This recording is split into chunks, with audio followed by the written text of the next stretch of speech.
All right, at this point in time, I'm gonna go ahead and sharpen up, just using a hand sharpener, one of the chalk pastel pencils in black. Okay, now I want to use this and I want to be thoughtful about how I'm using this, and I want to use it sparingly, but what I want to do is I want to create some smudgy shadows, and I also might want to smudge around the sort of the perimeter of my paper. Okay, so what I'm going to go ahead and do, just like I used that watercolor pencil very, very, very lightly, I'm going to just add small amounts of it, okay, right on either side of my neck, okay, kind of where my neck and my face come together, okay, so just a little bit. I'm not adding a whole lot because I'm going to smear it with my finger a little bit later. I'm going to add a little bit where my neck hits my shirt, kind of right like that. I'm going to add a little bit here on my hair because my my face overlaps that. A little bit right here. I also might add just a smidge toward the outside of my face. Okay, and a smidge right here, right at the bridge of the nose. Okay, so I'm going to come back to that in a little bit. Right where my, let's see, right where my forehead and hair come together, and a little bit right at my part.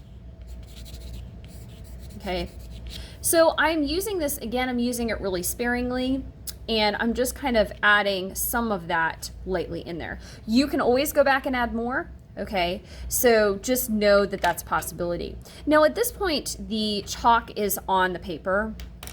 And what I'm going to go ahead and do is I am going to use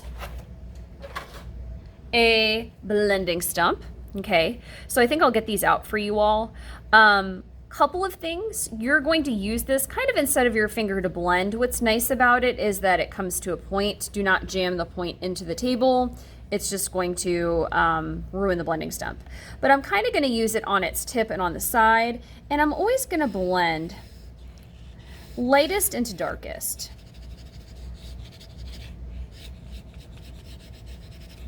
Okay, so I have something that looks like this right now. Okay. If you're not liking what's happening, you can go ahead and just kind of clean it off on another piece of paper. Lightest into darkest. Cleaning it off. Lightest into darkest. Remember, when you go into that dark, you're going to have to clean off the tip of this. Okay, so right now it's dirty. I'm going to clean it off on my paper towel or another piece of paper. Lightest into darkest.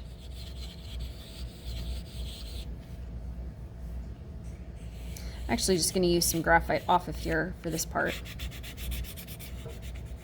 Okay, let me clean it off again.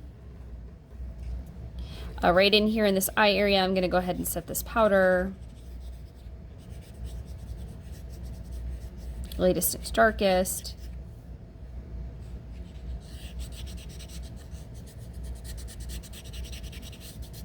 Lightest into darkest. Oop, should have cleaned that off. Lightest into darkest.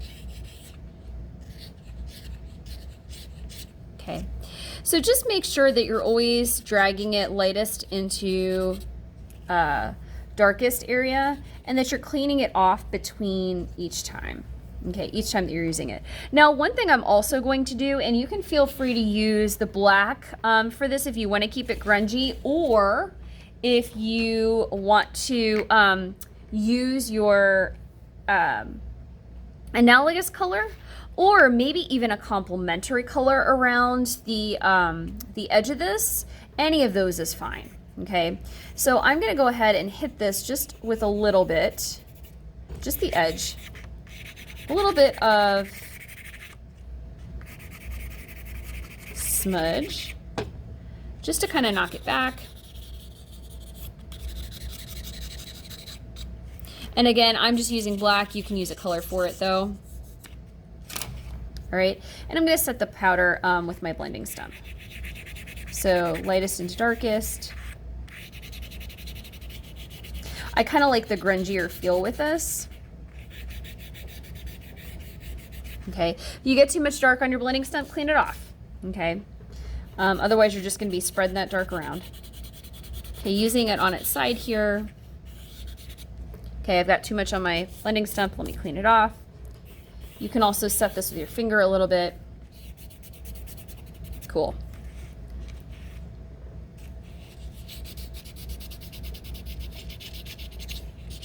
Latest and darkest.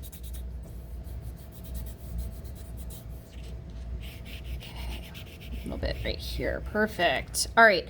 So what I like about this now is it's a little bit grungy. It's I knocked back the oh